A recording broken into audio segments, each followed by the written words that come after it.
Eh bien, bonjour tout le monde, on se retrouve aujourd'hui donc pour une nouvelle vidéo, nouvel exercice donc de test d'hypothèse sur un cas. Alors les deux là, on va avoir un cas donc de moyenne et un cas aussi de proportion. Je vous invite bien sûr à aller voir l'énoncé de l'exercice dans la description, juste en dessous de la vidéo. Et on va introduire un concept que je n'ai pas encore introduit dans la playlist, que je vous conseille de regarder dans l'ordre, pour ceux qui sont complètement paumés en test d'hypothèse. C'est qu'on va parler de ce qu'on appelle la courbe d'efficacité du test. Et donc, on va devoir parler de ce qu'on appelle la puissance du test. Ça vous dit déjà peut-être quelque chose. Bien, donc on y va. Si vous êtes prêts... Ah oui, attendez, parce que... Désolé, il faut que j'aille... Excusez-moi, ça va prendre 2 secondes. Il faut que j'aille changer mon feutre noir.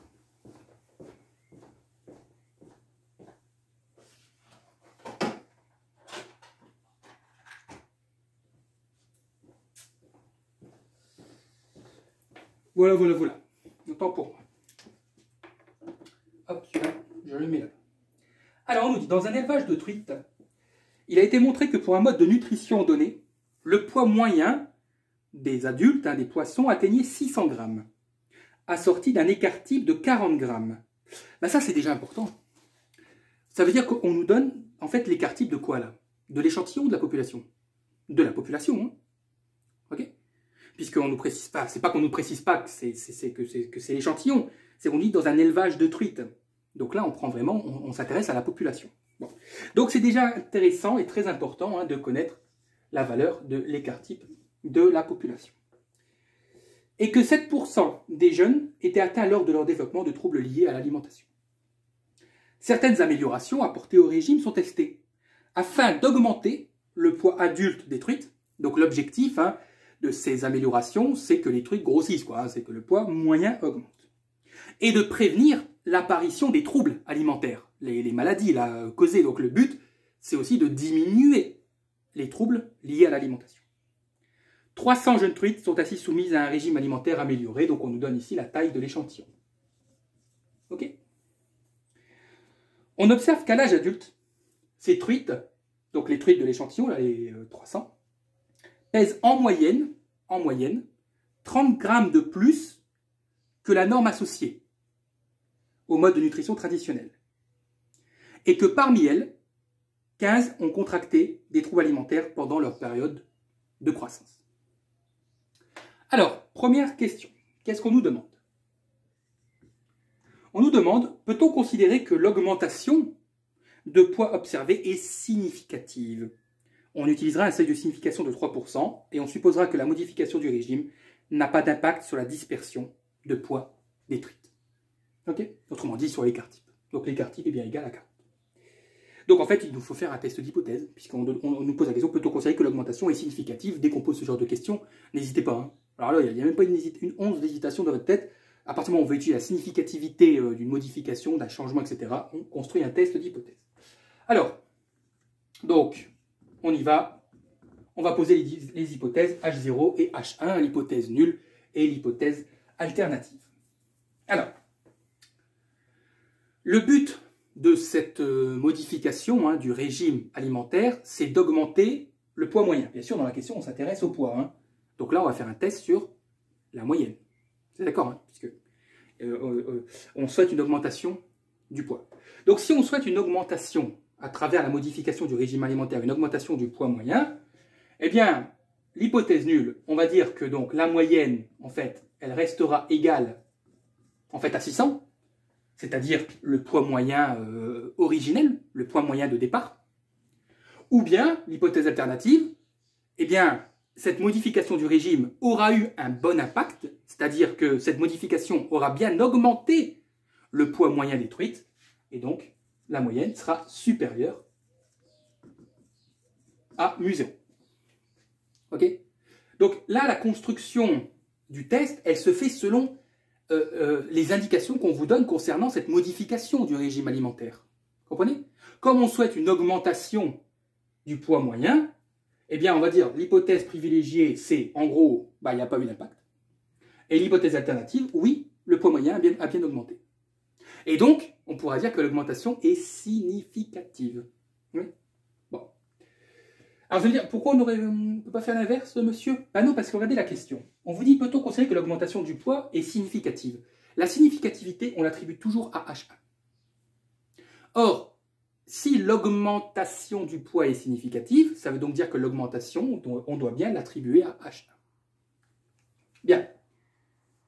Donc on y va, on a tout ce qu'il faut pour résoudre ce test. Bien. Alors, donc, on va partir, on a besoin de la variable d'échantillonnage qu'on a noté x bar. Ça, donc, c'est la moyenne de l'échantillon. Hein. Pour ceux, hein, suivez mes vidéos dans la playlist, hein, je vous l'ai dit dans l'ordre.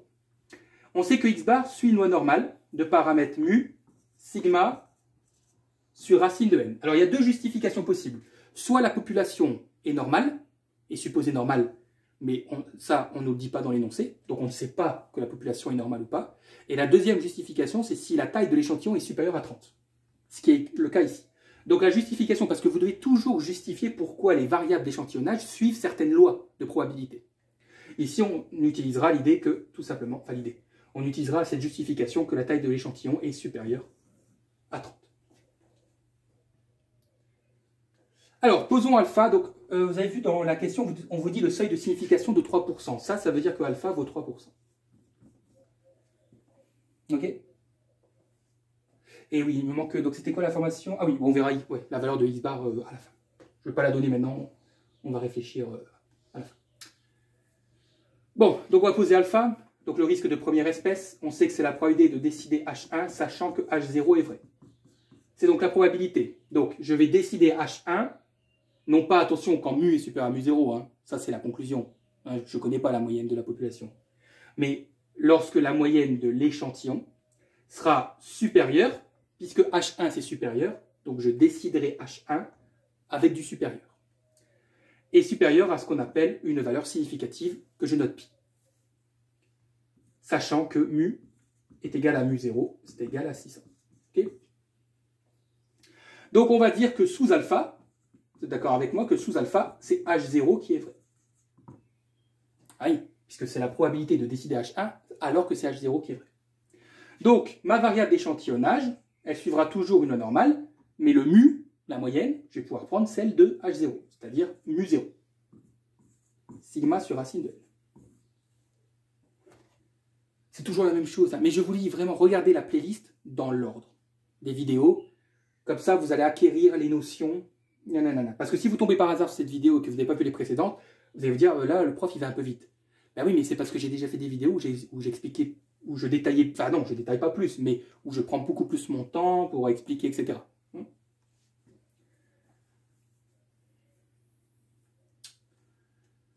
Bon, alors, est-ce que la distribution est spécifiée? Donc, lorsqu'on se pose cette question, c'est est-ce qu'on connaît les paramètres de la loi normale?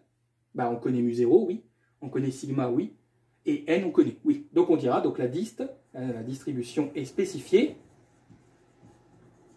Mais cette loi normale, elle n'a pas de table. Parce que la seule table de Gauss qui existe, c'est celle pour une loi normale centrée réduite. Donc on dira qu'elle est spécifiée, mais non tabulée. Ok? C'est-à-dire en fait qu'on n'a pas de table pour cette loi normale. Mais c'est pas grave parce qu'on sait comment transformer une loi normale en une loi normale centrée réduite. Qu'est-ce qu'on fait? On prend la variable, on retire son espérance et on divise par son écart type. Et ça suivra bien une loi normale de paramètre 0,1. Ouais.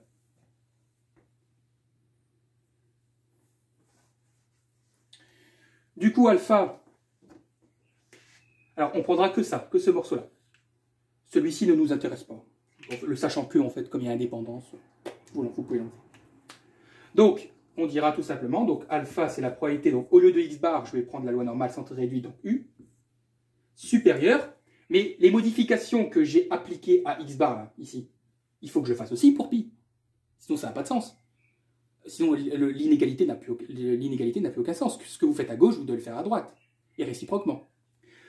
Donc, on fera aussi pi moins mu0 divisé par sigma sur racine de n. Et ça,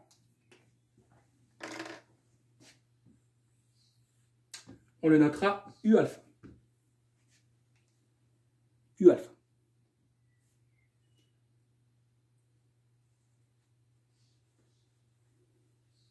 Bon, j'ai encore un petit peu de place ici, alors hop, on va continuer ici, en haut là, à droite. Donc je dirais donc que alpha, Alors alpha, il vaut 3%, donc 0,03 égale probabilité que grand U est supérieur à U alpha. Je remplace tout ça par U alpha, et après on posera une équation pour trouver la valeur de pi. Le but de la thèse-hypothèse, c'est de trouver la valeur significative, pour pouvoir conclure sur le test.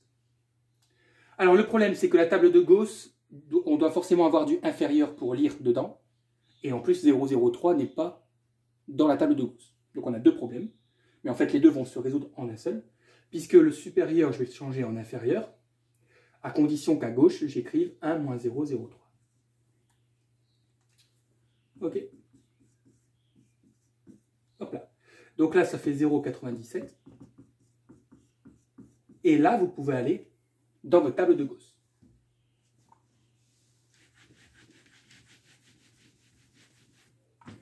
Je rappelle, je le fais dans toutes les vidéos, et j'y tiens, que dans la table de Gauss, sur la première colonne, vous avez les dixièmes, et sur la première ligne, vous avez les centièmes.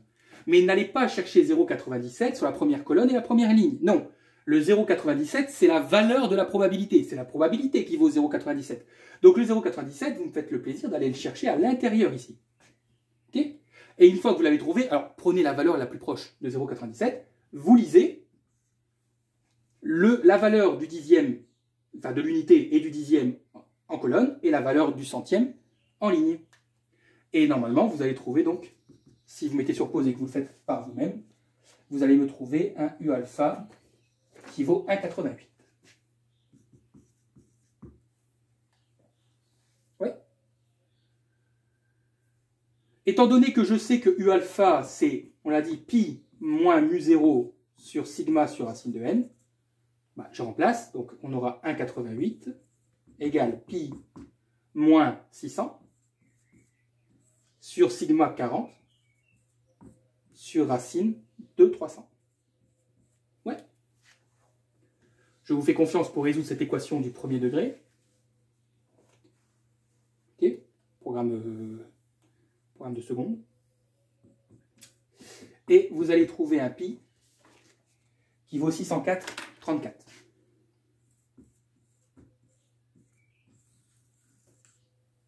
Voilà. Pour la valeur de pi.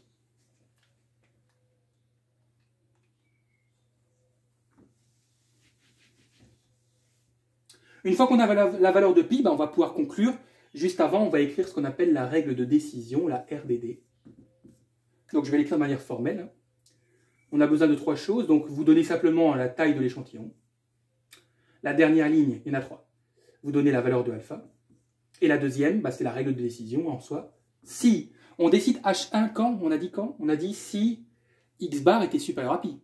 Ok, donc si x bar est supérieur à pi, donc à 604,34, alors on décidera H1. C'est-à-dire qu'on dira que H1 est vrai,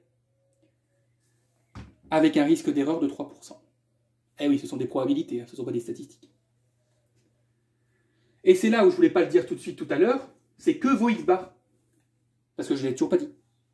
Bah écoutez, à la base, le poids moyen, il est de 600. C'est l'hypothèse sur la population. Et, si vous relisez l'énoncé, on prend un échantillon de 300 jeunes truites, et on observe sur cet échantillon que ces truites pèsent 30 grammes de plus. En moyenne, 30 grammes de plus. Alors que vaut la moyenne de l'échantillon? Eh bien oui, elle vaut 630. Tout simplement. Le 600 du départ, de la population, auquel on ajoute les 30 grammes en moyenne qu'elles ont prises. Conclusion, bah oui, x bar est bien supérieur à 604,34. Et donc, on décide H1. C'est-à-dire que la moyenne dans la population est bien supérieure à 600. Et donc, ça veut dire que la modification du régime alimentaire a bien eu un impact sur l'augmentation du poids moyen des truites. Donc, le régime alimentaire s'est révélé efficace. On peut le conclure à 3%. Il se peut que si vous choisissiez 1% comme risque d'erreur, vous décidiez à la fin H0. C'est tout à fait possible. Et on verra ça. On progresse tout doucement dans cette playlist.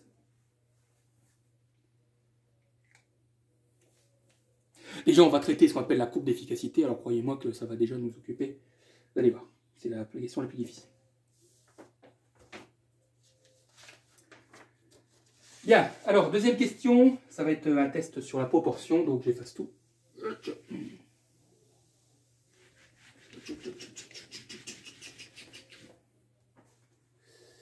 Bon, donc je conserve voilà, les informations. Alors, on nous dit, bâtir un test. Voilà, la question ne peut pas être plus claire. Hein. La question B. Donc, je vais déjà poser juste H0 et H1. Hop. Qui permettra de déterminer si la modification du régime alimentaire exerce l'impact souhaité sur la prévention des risques alimentaires. Seuil de signification 5%. Alpha vaut 5%. Quel est le but de la modification du régime alimentaire? C'est d'augmenter les risques alimentaires ou de les diminuer? De les diminuer. Donc, là, attention, c'est un test sur la proportion. Puisque les risques, regardez bien dans l'énoncé, les risques alimentaires sont exprimés en pourcentage. On vous dit dans l'énoncé que 7% sont atteints. Donc là, on est bien dans un cas de proportion. Donc H0, on dira que rien n'a changé. Donc que la proportion dans la population est toujours de 7%. Et H1, si le régime a marché, la proportion devrait diminuer. Donc elle devrait être inférieure à 7%. Voilà. Une fois que vous avez bâti ça, ça coule de source, on fait la procédure comme X bar, mais les lois vont changer. La loi normale va changer forcément. Pourquoi? Parce que ma variable d'échantillonnage, c'est Fn, c'est-à-dire c'est la proportion dans l'échantillon. Sauf que Fn suit une loi binomiale. Mettez le 1 sur n devant, ne vous posez pas de questions. Sauf si vous voulez devenir statisticien. Okay, donc, elle suit une loi binomiale. Alors, attention, c'est pareil. Il faut justifier hein, en général. On dira que, pour la justification, car petit n sur grand n est faible. Alors, vous allez dire, on connaît petit n, c'est 300. Mais on ne connaît pas grand N, monsieur. C'est quoi grand N déjà? Grand N, c'est la taille de la population. C'est vrai qu'on ne la connaît pas. Mais on est obligé de supposer que le rapport entre la taille de l'échantillon et la taille de la population est faible. Sinon, on ne s'en sort pas. En fait, sinon, on arrête le test. Et si on vous demande de faire le test, et voilà, donc vous devez quand même le dire. Hein, on suppose que petit n sur grand N est faible. Je vous rappelle que ça, j'ai déjà dit dans d'autres vidéos, on appelle ça le taux de prélèvement. Okay, vous devez savoir si vous connaissez votre cours. Sauf qu'avec une loi binomiale, je ne peux rien faire. C'est-à-dire que là, je devrais m'arrêter. Mais heureusement qu'il y a en probabilité ce qu'on appelle des approximations. C'est-à-dire que lorsqu'on a une loi de probabilité, comme ici on a une loi binomiale, on peut parfois, ces lois, on peut les approximer par d'autres lois.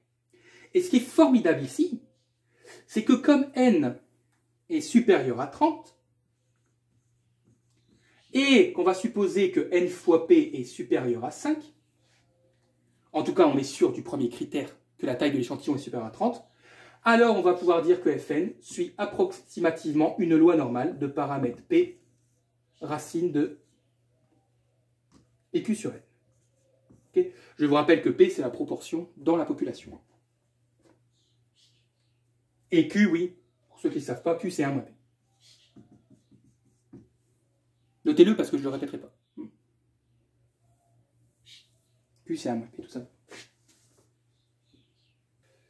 Bien. Pardon. Donc à partir de là, on va poser donc notre risque de première espèce, alpha. Donc vous savez maintenant que alpha, c'est la probabilité de décider H1 alors que H0 est vrai. Donc c'est la probabilité. Alors quand vais-je décider H1? Dans l'hypothèse là de la population, P est inférieur à P0 si H1 est vrai. Donc je déciderai H1 si la valeur, la proportion dans l'échantillon, si la valeur d'échantillonnage est donc inférieure à ma fameuse valeur significative, qui est toujours pi. Alors, sachant que, en réalité, P égale P0 égale 7%. Ça va? Bien. Vous avez vu, c'est la même procédure que pour la moyenne. Pour le moment, vous voyez, on définit la loi de la variable d'échantillonnage, ici loi binomiale, qu'on approxime par une loi normale, et puis ensuite on passe à alpha.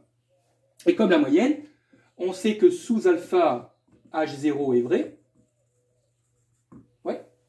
Donc si H0 est vrai, Fn, qui suit une loi normale, bah, en fait, au lieu de P et de Q, je pourrais prendre les paramètres de H0. C'est-à-dire que je pourrais prendre P0, puisque j'ai dit qu'H0 était vrai. Donc, elle suivra une loi normale de paramètre P0, racine de P0, Q0 sur N. Ouais. Alors, est-ce que la distribution est spécifiée? Je vous rappelle que quand on se pose cette question, on se demande si on connaît les paramètres de la loi normale. On connaît P0, donc forcément on en déduit Q0, et on connaît N, donc pas de problème. En fait, pour les cas de proportion, dites-vous que les distributions sont toujours spécifiées. Pourquoi? Parce que les paramètres ne dépendent que de P0, puisque Q0 se déduit de P0, et on connaît toujours P0, parce que sinon on ne commence même pas le test. Et petit n, bah, en général, on le connaît aussi, enfin heureusement, parce que sinon, encore une fois, on ne peut pas faire le test. Donc les cas de proportion, ça ne pose pas de problème. C'est surtout pour les cas de moyenne et de variance que ça peut être plus... Voilà. Donc la distribution donc, est spécifiée, mais non tabulée, comme la moyenne. Hein. Pourquoi? Bah, je ne sais pas si j'ai besoin de le répéter, parce que cette loi normale-là n'a pas de table. Donc c'est pas grave, hein, on va tout simplement écrire U. Peut-être faire un U, pas un V. U. Donc je vais centrer, réduire. Hein, donc on va créer notre fameuse loi normale centrée, réduite. Donc c'est la variable de l'échantillon moins l'espérance sur, excusez-moi, sur l'écart type. Donc P0, Q0 sur N. Et ça suit bien une loi normale de paramètre 0. Ça va?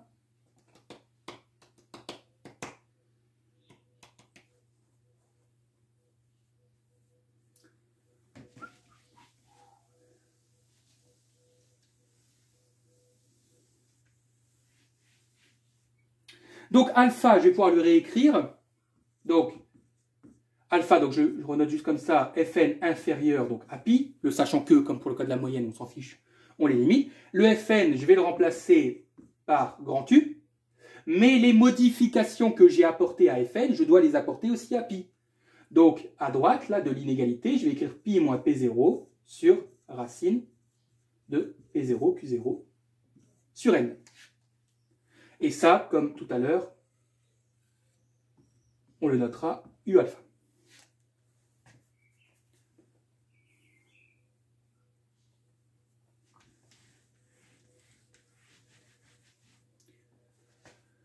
Donc, je peux écrire alpha.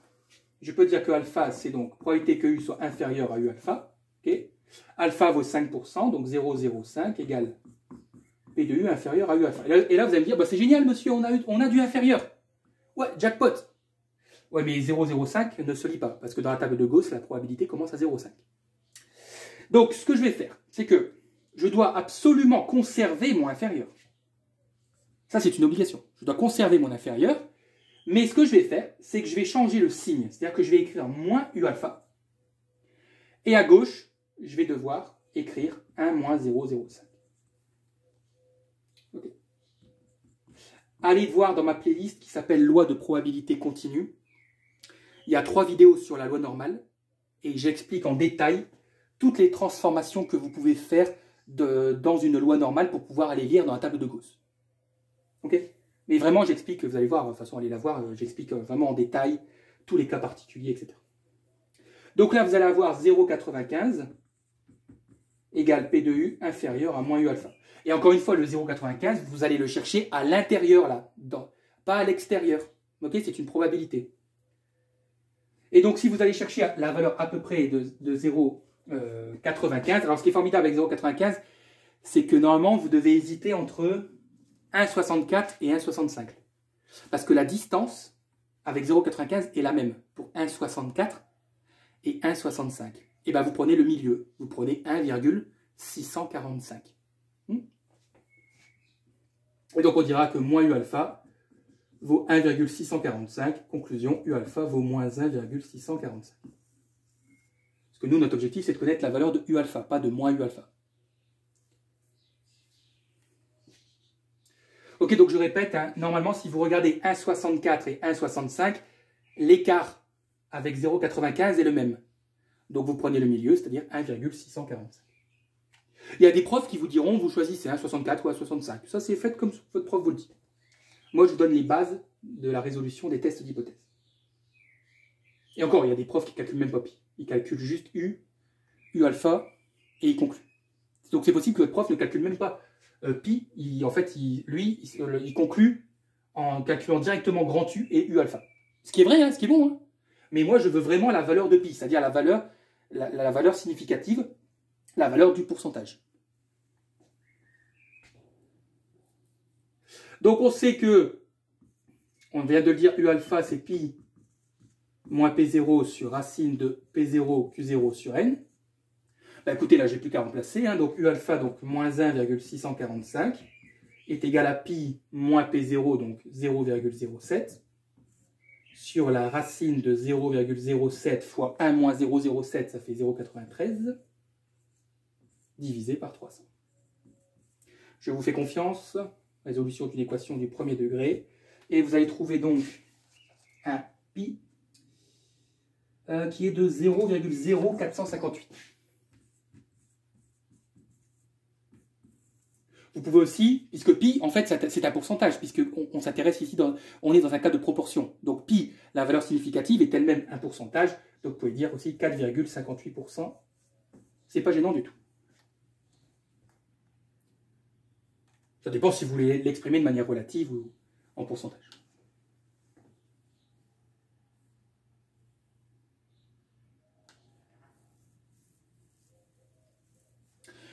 Bien, avant de conclure, il nous reste juste à écrire ce qu'on appelle la règle de décision.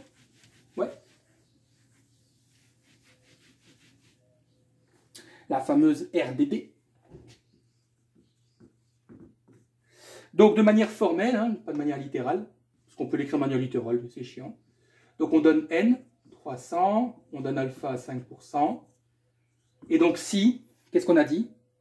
La règle de décision, vous devez toujours l'écrire par rapport au fait que vous décidiez H1. Jamais H0. Ok? Vous devez toujours écrire ce qu'on appelle la région critique. Pour ceux à qui ça dit quelque chose. Donc on avait dit que donc, du coup, si Fn est inférieur à pi, donc à 0,0458, alors on décide H1. Et donc maintenant, bah, il ne nous reste plus qu'à trouver, à déterminer la valeur de Fn.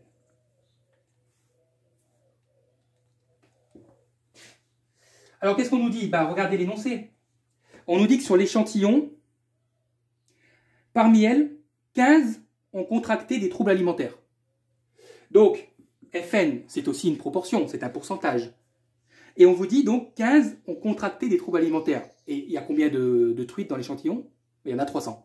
Donc, la proportion de truites qui ont contracté des troubles alimentaires, après la modification du régime, ben, il y en a 15 sur 300. Ok. Alors ça se fait de tête, ça, normalement, mais voilà. Donc ça fait, oui, ça fait 0,05. Excusez-moi, 5%. Et donc là, on peut conclure, puisque 0,05 est bien, 0,05 est supérieur à 0,0458. Du coup, la région critique, donc du coup, on n'est pas dans la région critique, ça veut dire qu'on est dans la région d'acceptation. Et donc, c'est H0 qui est vrai. Conclusion, si vous vouliez vraiment faire une phrase, bah, c'est que la modification du régime alimentaire n'a pas réduit les troubles liés au risque alimentaire. En fait, on reste à 7% de troubles alimentaires. Bien sûr, avec un seuil de signification, avec un risque d'erreur de 5%, hein, encore une fois. Enfin, en fait, en réalité, il nous faudrait plutôt bêta. Et bon, c'est pas demandé. Donc. Ça va? Donc là, on va attaquer la dernière question. La courbe d'efficacité du test. Ok? Voilà. Donc j'efface. Et on se retrouve tout de suite pour la courbe d'efficacité. Bien. Donc j'ai nettoyé le tableau et vous avez vu que j'ai effacé aussi certaines informations. Pourquoi? Parce qu'on vous demande de tracer la courbe d'efficacité du test. Hein, je vais expliquer ce que c'est. Caractérisant le test bâti précédemment, c'est-à-dire le test sur la proportion. Donc si je dois tracer la courbe d'efficacité à partir d'un test sur la proportion, eh bien je n'ai plus besoin, tout simplement, de la valeur de sigma. C'est pour ça que j'ai effacé sigma. Par contre, j'ai toujours besoin de la taille de l'échantillon qui ne change pas, qui est toujours égale à 300, et j'ai besoin de la valeur de pi qu'on a calculée précédemment. Pourquoi? Parce que si vous voulez, je le dis comme ça tout de suite, comme ça c'est fait, c'est réglé. Si vous voulez construire la courbe d'efficacité du test, vous devez reprendre la valeur de pi du test concerné. Là, on veut la courbe du test sur la proportion, eh bien vous reprenez la valeur de pi du test sur la proportion que vous avez fait juste avant. Enfin, qu'on a fait juste avant. Ok? Bon, voilà. Alors, c'est quoi la courbe d'efficacité du test? Elle nous donne, c'est une courbe hein, avec deux axes, elle nous donne l'évolution de ce qu'on appelle la puissance du test. Alors, sachez que dans la réalité, bon, je sais que certains vont dire « t'exagères », mais sachez que dans la réalité, ça ne sert pas à grand-chose. Moi, je vous le dis tel que, comme je le pense. Ça ne sert vraiment pas à grand-chose. Vraiment, si vous êtes statisticien dans des grands groupes, dans des grandes entreprises, etc. Mais sinon, ouais. Donc, ça vous donne l'évolution de la puissance du test que je noterai tout de suite grand P. C'est quoi la puissance du test? Alors, écoutez bien. Par contre, ça, c'est marrant. La puissance du test, c'est la probabilité. En fait, c'est comme un alpha et un bêta. C'est c'est pas, on n'appelle pas ça un risque de troisième espèce, hein, ne l'appelez pas comme ça. Mais c'est une probabilité comme alpha et bêta. C'est la probabilité, écoutez bien, de rejeter H0, mais à raison. Donc, la puissance du test, grand P, c'est la probabilité de rejeter H0 à raison. Vous vous souvenez, alpha, c'est la probabilité de décider H1, alors qu'en fait, c'est H0 qui est vrai. Bêta, si vous avez suivi mes vidéos précédentes, c'est la probabilité de décider H0, alors que c'est H1 qui est vrai. Alpha et bêta, c'est pour ça qu'on appelle ça des risques, ce sont des erreurs. C'est la probabilité de décider une hypothèse, alors que c'est l'autre qui est vrai. Pas la puissance du test. La puissance du test, c'est que vous rejetez H0, mais vous avez raison de le rejeter, de la rejeter.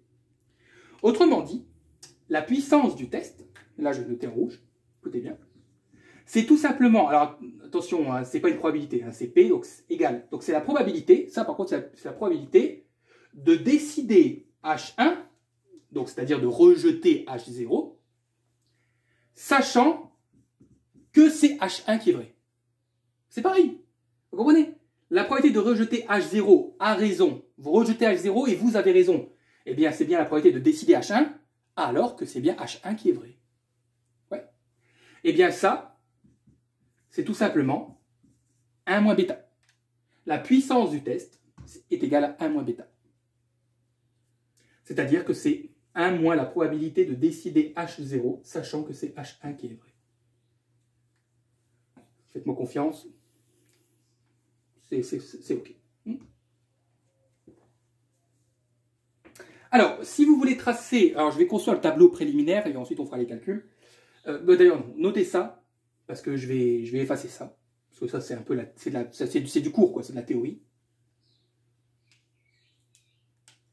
Donc, mettez sur pause, OK? Voilà. Je pense que vous avez compris l'idée de ce que c'est que, en tout cas, la puissance du test. Et en fait, la courbe d'efficacité va venir représenter graphiquement l'évolution de cette puissance du test. Je vous rappelle quand même le test. Donc c'était P égale P0 égale 7%. Et H1, c'était P inférieur à P0, 7%. Bon. Alors déjà, la première chose que vous devez savoir, c'est que lorsque vous voulez tracer la courbe d'efficacité du test, vous devez toujours vous baser sur l'hypothèse H1. C'est-à-dire que l'hypothèse H0 n'existe plus dans votre tête. Okay? Vous allez devoir vous baser sur les valeurs de P1. C'est ça que je vais vous expliquer. Okay? Quand je vous dis que vous allez devoir vous baser sur H1, c'est que vous allez devoir vous baser sur les valeurs de P1. Mais regardez pourquoi on doit tracer une courbe. Parce que si P1 était fixe, par exemple P1 égale 3%, égale 3%, en fait la puissance du test, elle serait unique. Parce que pour une valeur de P1, j'aurai un U bêta, donc un seul bêta, et donc une seule puissance de test. Mais là, on vous dit que P est inférieur à 7%. Mais je ne sais pas, moi, inférieur à 7%, ça peut être 6%, 5%, 4%, 3%, 2%. Donc c'est pour ça qu'on va tracer une courbe. Parce que, alors on ne va pas prendre toutes les valeurs inférieures à 7%, on va en prendre 5. 5, ce sera largement suffisant. Okay? Mais en fait, c'est pour ça qu'on doit tracer une courbe, parce que les valeurs de P1, en fait, elles sont infinies. elles sont inférieures à 7%. Okay, donc retenez que quand P1 est unique, en fait, vous n'avez qu'une seule puissance de test. Une seule valeur. Mais quand P1 n'est pas fixé inférieur ou supérieur à quelque chose, vous avez une infinité de P1. Et c'est pour ça qu'on trace une courbe. Bon. Alors l'idée c'est quoi? Oh là là là là là là. On va prendre plusieurs valeurs de P1, comme je viens de vous le dire. C'est pour ça que je vous dis, vous ignorez l'hypothèse H0, on se concentre toujours sur H1, P1. Donc inférieur à 7%. Je vous donnerai certaines valeurs que moi j'ai prises, mais vous auriez pu prendre d'autres valeurs. Bon. Vous allez voir, si je connais P1, pour ceux qui ne comprennent pas, vous allez comprendre. Je vais pouvoir en déduire U bêta. Je vous rappelle que la puissance du test, c'est 1 moins bêta. Donc si vous voulez connaître la puissance du test, il vous faut bêta. C'est pour ça qu'on n'utilise pas alpha. Bien. Une fois que j'aurai U bêta, je vais pouvoir calculer bêta. Et comme je vous ai dit que la puissance du test, c'était 1 moins bêta, je vais donc pouvoir connaître la valeur de la puissance du test. Voilà mon tableau. Le tableau que je dois remplir avant de tracer la courbe.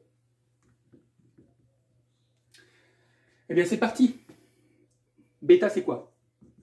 C'est la probabilité de décider H0 alors que H1 est vrai. C'est donc la probabilité que Fn... Alors, décider H1, c'est inférieur à pi. Donc, décider H0, c'est supérieur à pi. Je ne mets pas le sachant H1, on coupe certaines étapes, ce n'est pas du tout important. Bien. Vous savez que sous bêta, H1 est vrai. Donc, votre variable d'échantillonnage, Fn, suit une loi normale de paramètre P1, racine de P1, Q1 sur N. Tout ça, on l'a fait donc. On l'a fait avec alpha, mais c'est pareil avec bêta. Hein, donc, si H1 est vrai, on prend P1. Et c'est pour ça que je vous ai dit depuis le début qu'on utilise les valeurs de H1, les valeurs de P1. Là, donc ça, c'est spécifié, mais ce n'est pas tabulé, donc on recourt à une variable centrée réduite. Autrement dit, je vais réécrire bêta comme la probabilité que, au lieu de Fn, U supérieur à un U bêta. Et U bêta, ce sera pi moins P1 sur racine de P1Q1 sur N. Autrement dit, les amis, si vous connaissez pi, ce qui est le cas, si vous connaissez P1, c'est-à-dire que si vous fixez une valeur de P1, et si vous connaissez N, vous pouvez donc connaître U bêta.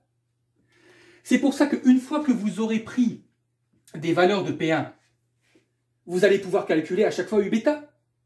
Mais en calculant U bêta, on va trouver bêta. Et en trouvant bêta, on va en déduire la puissance du test.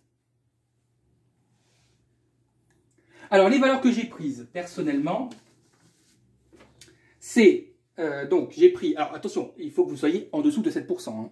Alors déjà, première indication. La première valeur, vous devez prendre une valeur qui est très proche de 7%. Moi, personnellement, j'ai pris 6,58%. Voilà, vous auriez pu prendre 6,59. Hein. Bon. La deuxième, j'ai pris 5,58. Alors la troisième, elle est marrante. Pourquoi? Elle est marrante.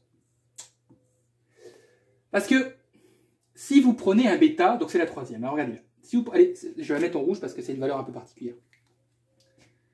Si vous prenez un bêta, et celle-là, prenez-la toujours, de 0,5, bah, ça veut dire que la puissance du test vaut 0,5. Oui, mais dans la table de Gauss, pour une probabilité de 0,5, que vaut U bêta? U bêta vaut toujours 0. C'est la première valeur de la table de Gauss. C'est 0,5 correspond à 0,00. Voilà. Et donc, il vous suffira là, de retrouver la valeur de P1. On le fera après. Mais prenez toujours un bêta qui vaut 0,5. Voilà. C'est une valeur, comment on pourrait dire? Ouais, conventionnelle. Enfin, normalement, votre prof a dû vous le dire. Donc, on va obtenir quelque chose. Ensuite, donc, on va prendre 3,58. Vous verrez pourquoi je dis ça. Et ensuite, on prendra 2,58 et ce sera largement suffisant pour tracer la courbe d'efficacité. Bon, bah écoutez, il suffit de nous amuser là. À chaque fois de trouver U bêta, d'aller lire dans la table de Gauss la valeur de bêta et d'en déduire la valeur de la puissance du test. Donc, je vais juste... ouais. Bah non, en fait, je vais effacer ça. En fait, je vais juste garder ça. Tous, en fait, on s'en fout maintenant. Voilà, comprenez? Voilà, en fait, je vais juste garder ça et puis on y va. Donc, alors j'ai pas fait... Ouais, ouais, en plus c'est ça. Vous allez m'engueuler. J'ai pas fait le détail des calculs. Mais en gros, pour le premier là, P1 donc, on va prendre comme P1 qui vaut 6,58%. Si vous remplacez donc pi, P1 et petit n, vous allez trouver un U bêta qui vaut moins 1,4.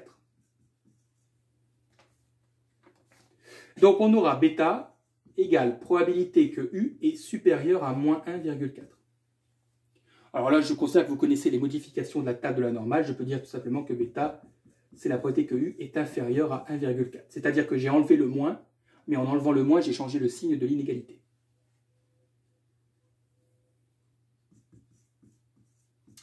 Allez lire 1,4 dans la table. 1,4, c'est les valeurs externes, hein. Ce n'est pas à l'intérieur de la table. Hein. Bon. Et donc, vous allez trouver normalement, si vous lisez 1,4, 0,91 925.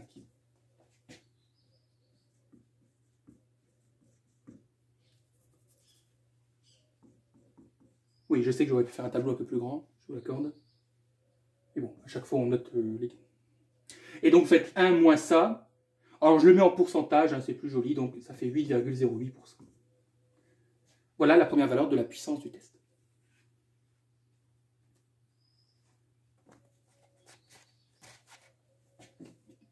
Oula, merci.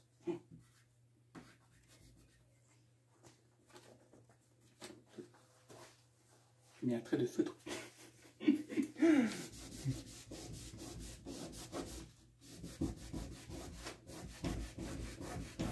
Voilà, ça c'est facile. J'ai mis un trait de feutre sur un placard en blanc, alors ça se voit. Bon.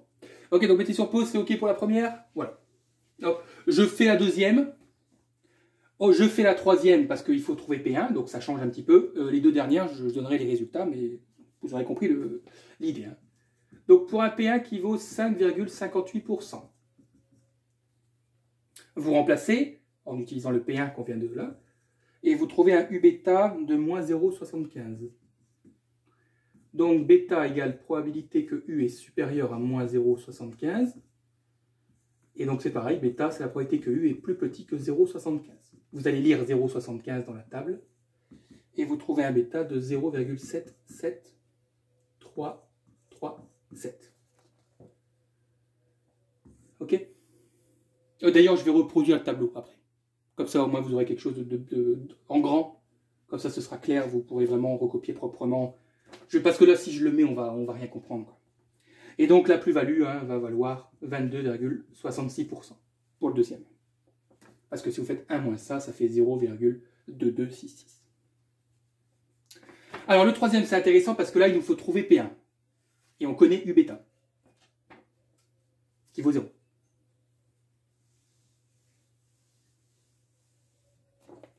Enfin, on connaît surtout bêta. Enfin, c'est U bêta qui compte. Donc, U bêta vaut 0. Donc là, pour le troisième, vous posez l'équation. Donc, vous posez U bêta 0 égale pi, donc 0,0458 moins P1 que vous ne connaissez pas, sur la racine de P1. Je vous rappelle que Q1, c'est 1 moins P1 sur 300.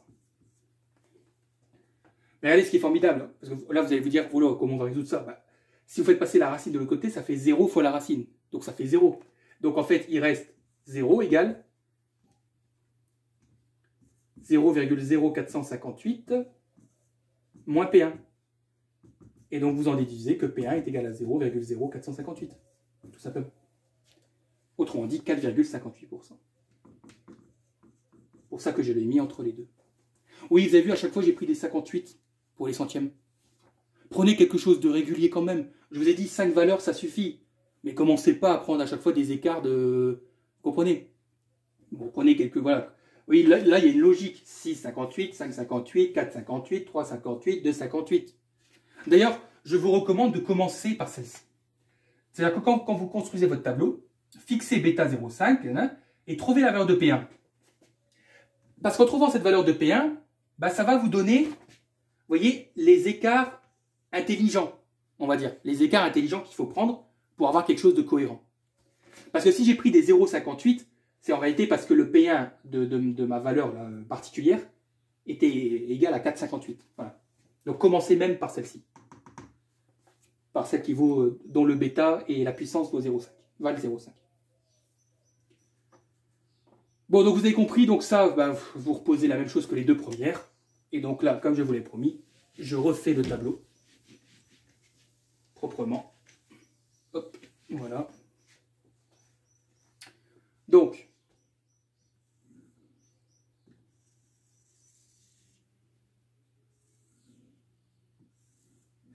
là, on a P1,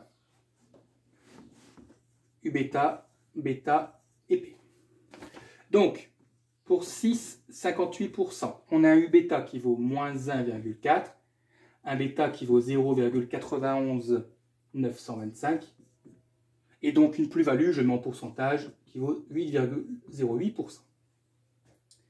Pour 5,58, on avait dit moins 0,75, 0,77337, donc une plus-value de 22,66%. On avait trouvé pour U bêta 0, bêta 0,5, puissance 0,5, 4,58%. C'était notre référence. 3,58%, vous allez trouver normalement, si vous le faites par vous-même, 0,93. Et je vous donne tout de suite la plus-value, vous devez trouver 82,38%. Sur Excel ou sur OpenOffice, ça se fait très bien. 2,58%, donc 2,19%, et puis donc 98,57% pour la puissance du test. J'ai dit la plus-value, non, c'est la puissance.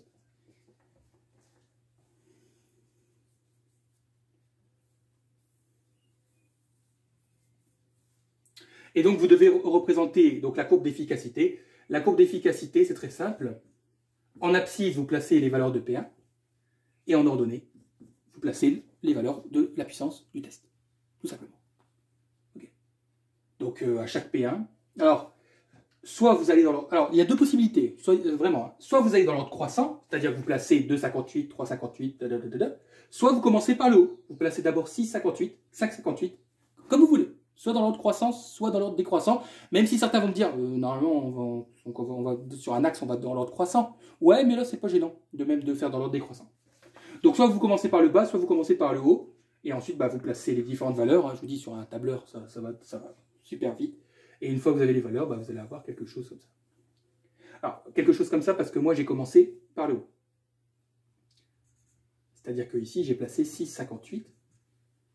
Et en dernier, j'ai placé le 2,58. Ok. Donc ça, c'est la courbe d'efficacité, c'est ce qu'on appelle la courbe d'efficacité du test. Ok. Ne vous inquiétez pas, il y aura d'autres exercices où on sera amené à refaire cette courbe d'efficacité. Donc voilà. Là, je voulais que vous compreniez l'idée. Voilà, donc c'est tout pour cette vidéo. Et comme d'habitude, donc je vous souhaite à toutes et à tous un bon courage et on se dit à très bientôt.